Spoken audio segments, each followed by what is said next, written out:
Hello friends, मैं Anjali Patel. Welcome to my channel educational and motivational hub. So friends, आज हम discuss करेंगे diabetes mellitus के बारे में। डायबिटीज़ मेलाइटिस होता क्या है, किन कारणों से होता है, कितने टाइप का होता है, इसके मैनेजमेंट क्या है। कंप्लीट इन्फॉर्मेशन देने वाली हूँ मैं आपको डायबिटीज़ मेलाइटिस के बारे में। तो चलिए देखते हैं diabetes mellitus. Definition: Metabolic disease characterized by hyperglycemia resulting from defect in the insulin secretion, insulin action or both. So friends, diabetes mellitus एक मेटाबॉलिक डिसऑर्डर है जिसमें या तो इंसुलिन प्रोड्यूस कम होता है, नहीं हो पाता है, या तो इंसुलिन अच्छे से वर्क नहीं करता है, जिसके कारण से ग्लूकोज की मात्रा ब्लड में ज़्यादा हो जाती है, हाइपरग्लाइसीमिया हो जाती है, जिसे हम डायबिटीज़ मेलाइटिस कहते हैं।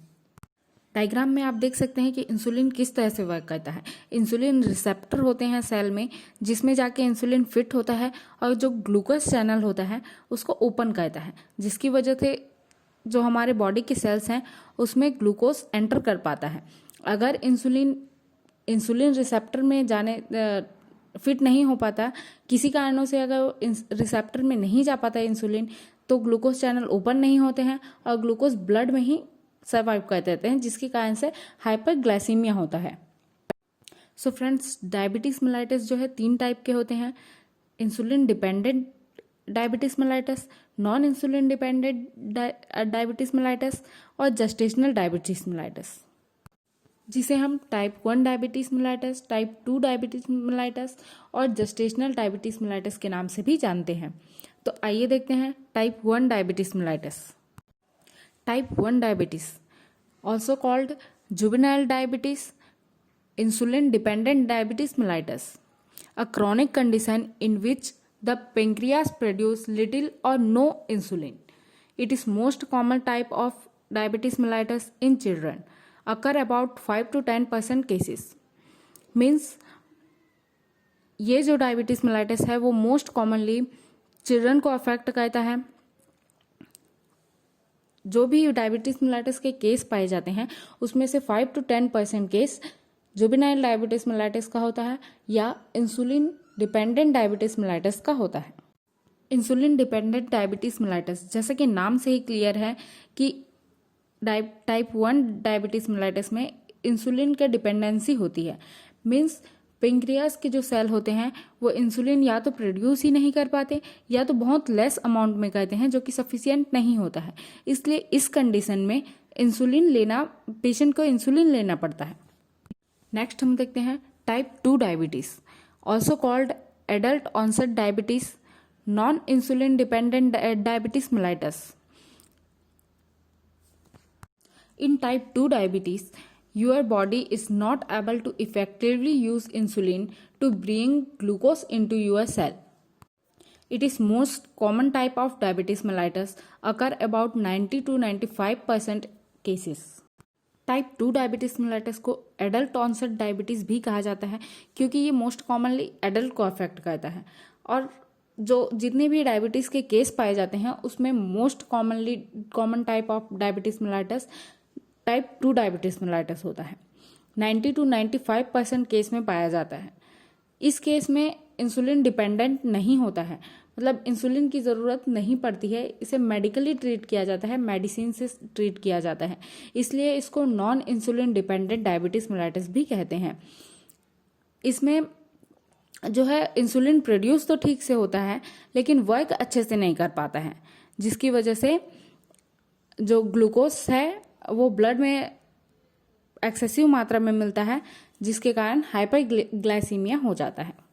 नेक्स्ट हम देखते हैं risk factor, predisposing factor, heredity, age, obesity, BMI, adipose tissue in obese people are more resistant to insulin. ये सारे रिस्क फैक्टर हैं जिसकी वजह से डायबिटीज मेलाइटिस कॉज हो सकती है। Type 1 diabetes mellitus autosomal disorder के कारण भी होता है। नेक्स्ट, क्लिनिकल मैनिफेस्टेशन या साइन एंड सिम्टम, 3 P's। जब भी हम डायबिटीज मेलाइटिस के बारे में डिस्कस करते हैं तो इसमें मेन क्लिनिकल मैनिफेस्टेशन होता है 3 P's। Means polyuria, polydipsia and polyphagia. Polyuria means increase urination, polyphagia means increase appetite, and polydipsia means increase thirst, patient को बहुत ज़्यादा भूख लगेगी, बहुत ज़्यादा प्यास लगेगी और बहुत ज़्यादा यूरिनेशन होगा।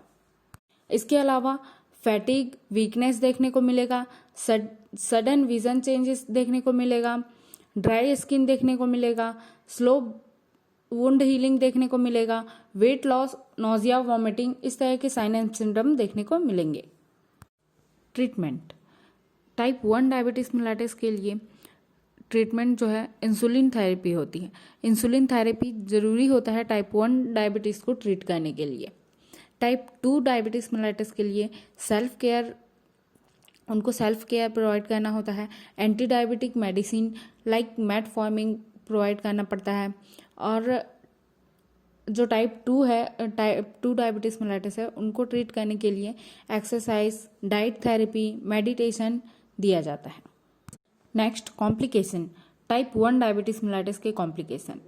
टाइप 1 डायबिटीज मेलाइटिस में जो है कार्बोहाइड्रेट का यूटिलाइजेशन स्टॉप हो जाता है, जिसकी वजह से फैट का ब्रेकडाउन होता है कीटोन बॉडीज में, जो कि डायबिटिक कीटोएसिडोसिस करता है। नेक्स्ट, टाइप 2 डायबिटीज मेलाइटिस के complication, hyper osmolar hyperglycaemic non ketotic disorder. ये जो है टाइप 2 डायबिटीज के मेन कॉम्प्लिकेशन है। दोनों ही कंडीशन में हाइपरग्लाइसीमिया हो जाता है। जो hyper osmolar hyperglycaemic non ketotic disorder है उसमें जो है ग्लूकोज लेवल 700 से भी ऊपर चला जाता है। जेस्टेशनल डायबिटीज मेलाइटिस के बारे में हम नेक्स्ट वीडियो में डिस्कस करेंगे। आई होप कि आपको डायबिटीज मेलाइटिस समझ में आ गया होगा। अगर किसी भी पॉइंट पे कोई भी क्यूरीज है तो आप कमेंट्स कर सकते हैं। Thank you for watching my video friends. Please like, share and subscribe my channel.